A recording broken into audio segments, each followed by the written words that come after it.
Good morning everybody. Good morning Canada at good morning sa lahat mga nandito ngayon sa Calgary. Ngayong araw pala mga kaibigan ay July 1st, 2026 at ngayong araw mga kaibigan ay Happy Canada Day. Yahoo! At mamaya mga kaibigan magkita-kita tayo sa Eau Claire at sa Prince Island dyan sa downtown Calgary mga kaibigan.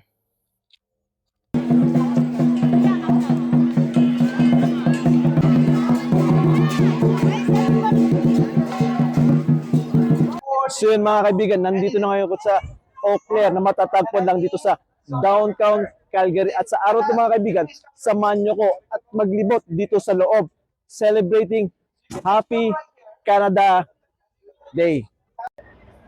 May mga food truck din dito mga kaibigan. Ayan, kung mapapansin ninyo.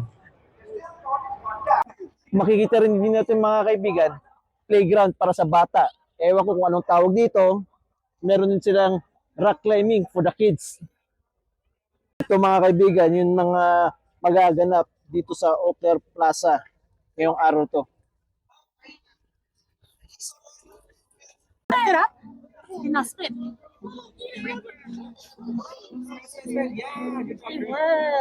Ito mga kaibigan, may nagaganap na magic show. Okay, Ayan. we have a number. So we just did is simply So yun mga kaibigan, ang dami ng tao ngayon dito. Ayan. So yun mga kaibigan, nagsisimula na rin umambon. Kaya bago pa lumakas ang ambon at maging ulan, maghanap muna kami ng silong for the meantime.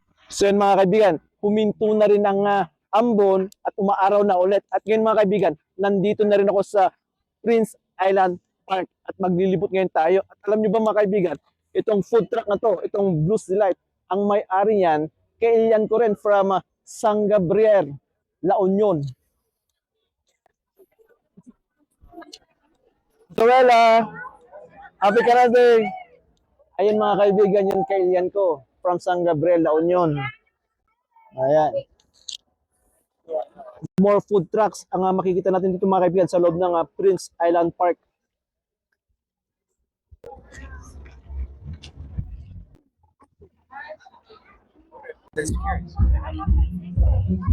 At dito sa Prince Island Park Playground mga kaibigan, marami ring mga bata na naglalaro sa mga sandaling ito.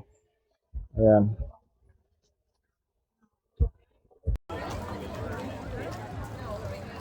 Time check mga kaibigan. 12:40 na ng tanghali, pero mas marami ang tao dito sa Prince Island Park compare sa Eau Claire Plaza mga kaibigan. Dahil itong tulay na yan mga kaibigan, yan nakikita ninyo, yan ang dumutugtong sa Eau Claire Plaza at Prince Island. Kaya ang tao, ganun lang, in and out. Ito pala mga kaibigan, ang stage ng Princess Island. At mamaya mga kaibigan, may mga live performer. At mamayang gabi, may mga firework display. Happy Canada Day!